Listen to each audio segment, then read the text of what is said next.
सभी को जय श्री राम, जय श्री राम, जय श्री राम। शुरू करते हैं।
शुक्राना प्रभु, शुक्राना प्रभु, शुक्राना प्रभु, शुक्राना प्रभु, शुक्राना प्रभु, शुक्राना प्रभु, शुक्राना प्रभु, शुक्राना प्रभु, शुक्राना प्रभु, शुक्राना प्रभु, शुक्रिया शुक्रिया शुक्रिया, धन्यवाद धन्यवाद धन्यवाद, थैंक यू सो मच। कैसे हैं? मौसम अच्छा हो रहा है तो गर्मी से थोड़ी सी राहत हो गई सभी के लिए ना। एक बार एक स्टोरी है माँ के ऊपर। एक बच्चा था 7-8 साल का होगा, तो उसको एग्ज़ाम में क्वेश्चन आया कि माँ पर निबंध लिखो। तो उस बच्चे ने निबंध में लिखा कि माँ की छुट्टी के लिए क्या करना चाहिए। तो उसने बोला मेरी माँ की छुट्टी हो जाए तो मुझे कितना अच्छा लगेगा। माँ मम्मी बहुत डांटती है, मम्मी बहुत चिल्लाती है, बहुत ये मत करो, ये मत खाओ, ऐसे मत चलो, इस समय उठो, बहुत बाउंडेशन करती हैं, पूजा करो, ऐसे करो, बड़ों का ऐसे करो, फ़ोन नहीं उठाने देती हैं, घर नहीं फैलाने देती हैं, मेरे को खेलने नहीं देती हैं, मेरे साथ हर वक्त प्रेशर रखती हैं। तो माँ की अगर छुट्टी हो जाए कुछ दिनों के लिए तो कितना अच्छा होगा। अब उसने ये निबंध लिखा और टीचर ने पढ़ा, और पढ़ के कुछ उसने सोचा, और 2-4 दिन बाद ही चांस लिए उसकी मदर को बहुत तेज फीवर हो गया। इतना फीवर हो गया कि वो उठ नहीं पा रही थी। अब जब ये सवेरे उठा, उसके माथे पर कोई हाथ सहलाने वाला नहीं था कि बेटा उठ जा, स्कूल के लिए देर हो रही है। उसका टिफ़िन नहीं मिल पा रहा था, उसके सॉक्स नहीं मिल रहे थे, उसके जूते कहाँ हैं, उसका जो बैग तैयार माँ करके देती थी, उसकी ड्रेस आयरन नहीं थी, उसके टिफ़िन में कुछ रखा नहीं जा रहा था, उसको कुछ समझ नहीं आ रहा था वो क्या करे। वो परेशान हो गया। खैर पहला था तो उसको ज़्यादा वो नहीं हुआ, उसने किसी तरह मैनेज किया। जब वो शाम को आया तो देखा माँ फिर सोई हुई थी। उसने किसी ने पूछा ही नहीं, बेटा तू क्या खाएगा, तेरा क्या खाने का मन है, आज मैंने तेरे लिए तेरे मन का बना के रखा है। अब वो रसोई में गया, उसको जो मिला उसने खा लिया। अब रात के खाने की बारी आई, पापा आए, पापा ने खाना बनाया। रोटी की जगह नक्शा बन रहा था, और आधा भोजन बना, आधा नहीं बना, किसी तरह दिन निकला। अब अगले दिन फिर वही प्रॉब्लम, क्योंकि माँ को बहुत ज़्यादा तबीयत खराब थी, नहीं उठ पा रही थी। तो वो खुद परेशान भी हो रहा था और माँ के पास जाके बैठ गया और माँ का मोबाइल उठाया तो देखा माँ के फ़ोन में खाली अपने बच्चे की ही फ़ोटोज़ थी। उसकी स्कूल की फ़ोटो पहले दिन की, उसकी साइकिल चलाने की, उसकी फ्रेंडशिप की, वो किसके साथ खेलता था, कैसे बदमाशियाँ करता था, वो सारी फ़ोटोज़ थी। और साथ में बहुत सारी चीज़ें उसने अपने बेटे के लिए सोची हुई थी जो वो किसी से शेयर नहीं करती थी। अब वो बच्चा सोचने लगा कि माँ के जीवन में तो सिर्फ मैं हूँ, कोई और है ही नहीं। माँ तो मेरा जीवन जी रही है, माँ का तो अपना जीवन कुछ है ही नहीं। वो मेरे लिए खाना बनाती है, मेरे लिए सोचती है, मेरे लिए काम करती है, सब कुछ मेरे लिए करती है। उसको बहुत अंदर से तकलीफ भी हो रही थी और खुशी भी हो रही थी कि मैं मम्मी के लिए क्या सोच रहा था। और आज मैं सारा दिन अव्यवस्थित रहा और आज भी मेरा दिन बहुत अच्छा नहीं जा रहा क्योंकि माँ के बिना घर नहीं चल सकता। तो भगवान के पास जाके बोला, मेरी माँ को कभी छुट्टी मत देना, आप मुझे इस लायक बनाना कि माँ के लिए मैं कुछ कर सकूं, लेकिन माँ को छुट्टी मत देना, मैं माँ के बिना नहीं रह सकता।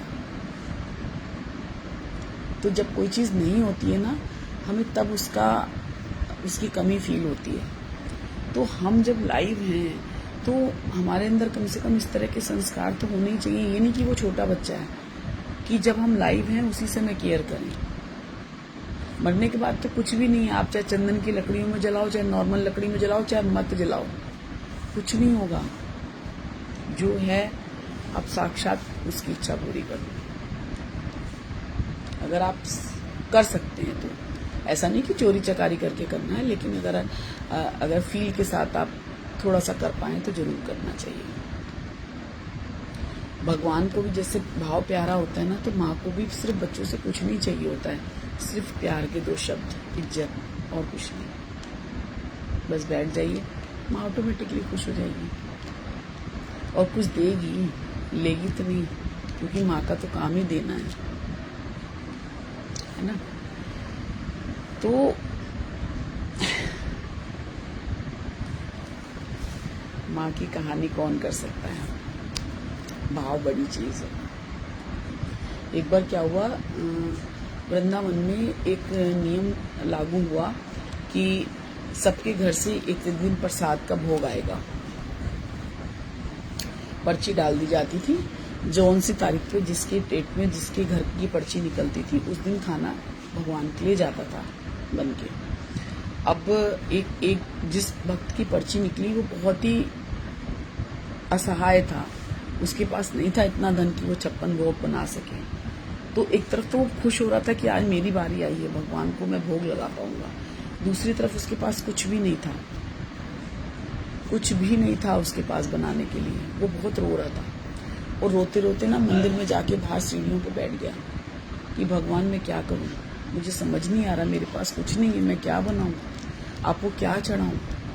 तो वहाँ पे जो महात्मा बैठे हुए थे उन्होंने बोला, बेटा तू मेरी बात का विश्वास करे तो मैं तुम्हें इसका उपाय बता सकता हूँ। उसने कहा हाँ बताइए। उसने कहा सबसे सरल उपाय है,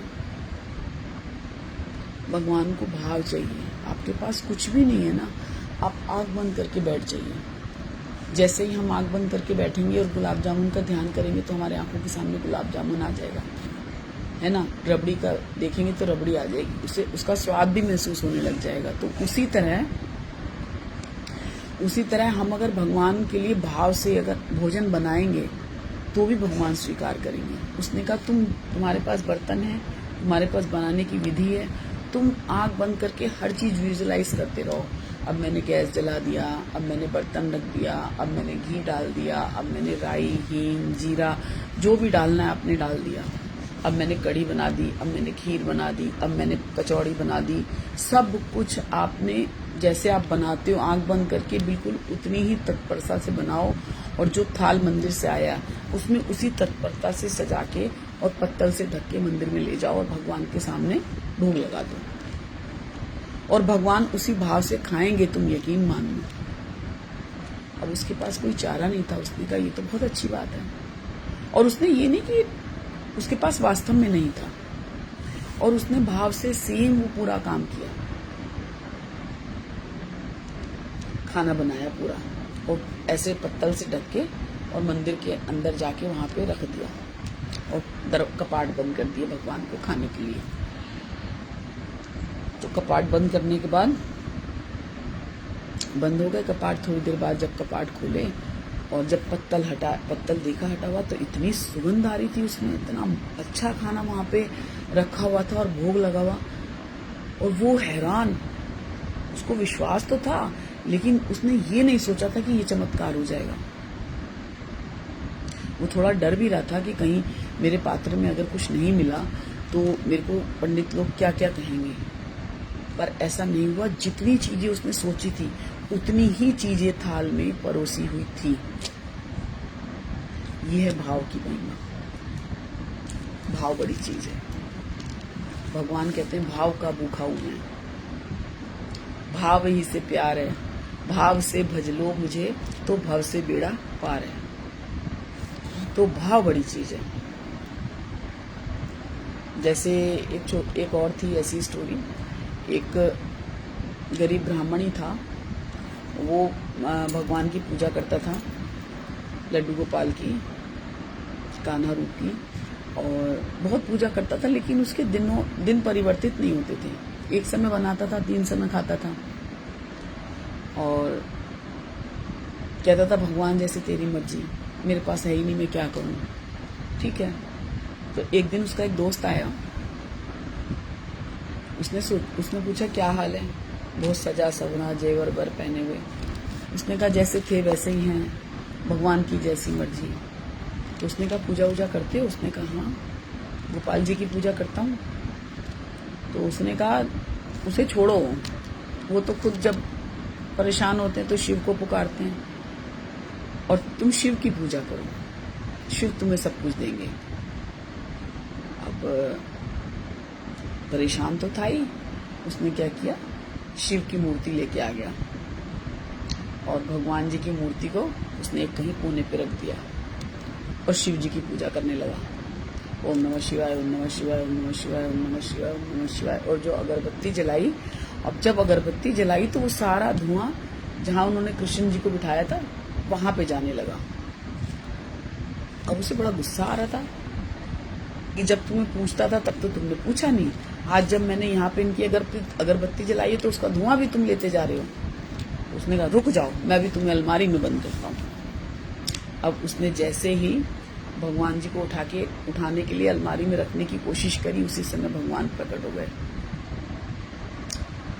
उसने कहा इतने दिनों से मैं आपकी पूजा कर रहा था, तब तो आप प्रकट हुए नहीं, आज मैं शिव को लेके आ गया तो आपको इतनी जलन हो रही है कि आप मेरे सामने आ गए, तब मुझे कभी दर्शन नहीं दिए। तो भगवान ने बोला कि पहली चीज कि शिव और मेरे में कोई भेद नहीं है, और दूसरी चीज मैंने इस वजह से दर्शन भी नहीं दिए कि तुम उनको ले आए। मेरा मतलब ये था कि जब तुम मुझे उस स्वरूप में देखोगे तभी तो मैं दिखूंगा। आज तुमने उस चीज को इतने सालों से पूजा कर रहे हो, आज तुमने महसूस किया कि मेरी नाक भी है, मैं सूंघ सकता हूँ। आज मेरे भाव को तुमने फील किया और अंदर उठाने की कोशिश करी। तुम उस भाव से अगर पहले ही करते तो मैं तो तब भी तुम्हारे साथ ही था। तुम्हारे पुकारने की देर थी। कहने का बार बार तात्पर्य यही आता है कि भाव बड़ी चीज है। आप विश्वास करिए, भगवान के साथ फ्रेंडली रिलेशन बनाइए। सबसे अच्छा रिश्ता तो फ्रेंड का ही होता है। फ्रेंडली रिलेशन बनाइए, सब कुछ अच्छा हो जाएगा। और कोई भी पूजा कभी खाली नहीं जाती, आप मांगे या ना मांगे, कोई ना कोई पाप आपका कट रहा है। अगर आपको पूजा करने के बाद भी कुछ नहीं मिल रहा है ना, तो इसका मतलब कहीं ना कहीं कुछ ऐसा है जो अभी बैलेंस नहीं हो रहा है तराजू में। जब वो बैलेंस हो जाएगा तो मिलेगा। पिछला कुछ कट रहा है इसलिए वो अभी आ नहीं रहा है। जब वो बैलेंस हो जाएगा तो आएगा, पक्का आएगा। जैसे हमारे अकाउंट में अगर पैसे माइनस में चले जाते हैं तो जब हम पैसा डालते हैं तो क्या होता है, वो उसमें से हमारा पहला पैसा कटता चला जाता है, क्योंकि उसे बैलेंस करना है। उतना जरूरी है उसमें होना। उतना बैलेंस जब जरूरी होगा तभी तो उसका प्रॉफिट मिलेगा। तो आप पहले बैलेंस कर लीजिए, बैलेंस होगा तो अवश्य मिलेगा। गुरु महाराज स्वयं को मिटाकर अपने शिष्यों का निर्माण करते हैं, जिससे कि संसार में कोई विकृति का निर्माण ना हो, गलतियों का निर्माण ना हो। कितने आश्चर्य की बात है रोग के डर से इंसान खाना खाना बंद कर देता है, लेकिन मौत के डर से पाप करना क्यों नहीं छोड़ता? ये बड़ी सोच का विषय है। चाहे व्यक्ति कितना भी योग्य क्यों ना हो, सीखना कभी नहीं छोड़ना चाहिए। ज्ञान वही प्राप्त होता है जो विनम्र होकर सीखने के लिए तैयार रहता है। अहंकार सीखने के द्वार बंद कर देता है, जबकि विनम्रता सफलता के नए रास्ते खोल देती है। मन साफ रखिए, लिबास मैला भी चलेगा। जीवन में सबसे बड़ी ताकत धन की नहीं बल्कि शांत मन और श्रेष्ठ विचार की है। जो हर परिस्थिति में मुस्कुराना सीख लेता है, वह सच्चे अर्थों में अपना जीवन जीना सीख लेता है। सदा अच्छा सोचेंगे तो सब अच्छा होगा। पाप एक ऐसा कर्ज है जिसकी किस्तें कई जन्मों तक चुकानी पड़ती हैं। जो लोग अपनी गलती नहीं मानते, वह किसी को अपना कैसे मान सकते हैं? ढल जाती है हर चीज अपने वक्त पर। बस एक मित्रता और अपनापन ही है जो कभी बूढ़ा नहीं होता, किसी के साथ भी। मुश्किलें जब भी आए, धैर्य और उम्मीद का छाता थामे रहिए, एक दिन धूप जरूर निकलेगी। जिस कॉपी पर हम सब विषयों को संभालने की जिम्मेदारी होती है, वो अक्सर रफ कॉपी बन जाती है। परिवार में जिम्मेदार इंसान का भी यही हाल होता है। जीवन में सबसे बड़ी शांति तब मिलती है जब आप यह स्वीकार कर लेते हैं कि हर चीज आपके नियंत्रण में नहीं है। कुछ चीजें प्रयास से मिलती हैं और कुछ समय आने पर, जो अम्मी मैं कह रही थी आपसे। छोटी छोटी बातों को अगर हम जो फालतू की नजरअंदाज कर दें तो जीवन आसान हो जाता है। 100 रास्तों पर एक कदम चलने से बेहतर है एक ही रास्ते पर 100 कदम बढ़ाना। यानी कि लक्ष्य, आपका लक्ष्य एक होना चाहिए। कुछ भी करें, आपको पता होना चाहिए कि आप चाह क्या रहे हैं। आप मार्केट में जाते हैं तो किसी एक विशेष दुकान पर जाते हैं ना, जो सामान आपको खरीदना रहता है, उसी दुकान पर जाकर, और ये नहीं कि सब चीजों को फैलाइए। आप एक अपना टारगेट लेके चलिए, हमें ये काम करना है। आप बिल्कुल अच्छे से उसको कर पाएंगे और जल्दी कर पाएंगे। लेकिन अगर आप 4 काम फैला के चलेंगे ना, वहां चले गए, इस दुकान पे भी देखेंगे, उस दुकान पे भी देखेंगे, दुकानदार को भी परेशान करेंगे, खुद भी परेशान होंगे। तो अपने कामों की एक अच्छी सी लिस्ट बनाइए और टाइम रखिए उसका कि इतने से इतने के बीच में हमें ये करना है, तो सारे काम पूरे होंगे। उसी तरह जब हम भगवान के लिए भी जब बैठते हैं या पूजा करते हैं, तो जब हम थोड़ा थोड़ा नियम बनाएंगे ना, तो हमारा गुल्लक थोड़ी थोड़ी भरेगी, और जब वो भरेगी तो हमारे को और इकट्ठा करने का मन करता है। तो लोभ हमें धन का नहीं करना है, हम उल्टा कर रहे हैं। अभी हम धन का लोभ कर रहे हैं, लेकिन जिस दिन हमारे अंदर ईश्वर के नाम का लोभ आएगा, उस दिन हमारा उद्धार हो जाएगा। तो अगर लोभ लालच करनी है तो ईश्वर की करिए कि हमें कितना नाम हम जप कर लें, कितना हम जोड़ लें। और ईर्ष्या भी करनी है तो उससे करें, अरे वो तो इतना सारा कर लेता, हम तो कुछ कर ही नहीं पा रहे। अच्छी चीजों के लिए संघर्ष करिए, अच्छी चीजों का जुनून रखिए, बाकी सब तो अपने आप आपके पीछे पीछे आ ही जाएगा और बिन मांगे आ जाएगा। करके देखिए। इसी के साथ आज का जिसका भी जन्मदिन है, उनको जन्मदिन की बहुत ढेर सारी शुभकामनाएं। जिनकी एनिवर्सरी है उनको भी बहुत सारी दुआएं। और जो भी प्रॉब्लम में है, जिनको ईश्वर के नाम की ज़रूरत है, हरि नाम की जो हम ओम ध्वनि कर रहे हैं, भगवान उनके कानों में वहाँ तक वो ध्वनि पहुँचाए और उनको भी जो भी प्रॉब्लम है या मुक्ति या स्वास्थ्य या जो भी चाहिए, वो उनका ईश्वर के माध्यम से वो पूरा हो और सभी सुखी हों, स्वस्थ हों, संपन्न हों, आनंद हो और ईश्वर की असीम कृपा सभी पर हमेशा बनी रहे। इसी दुआ के साथ सभी को जय श्री राम, जय श्री राम, जय जय श्री राम। और सभी को जुड़ने के लिए बहुत बहुत धन्यवाद।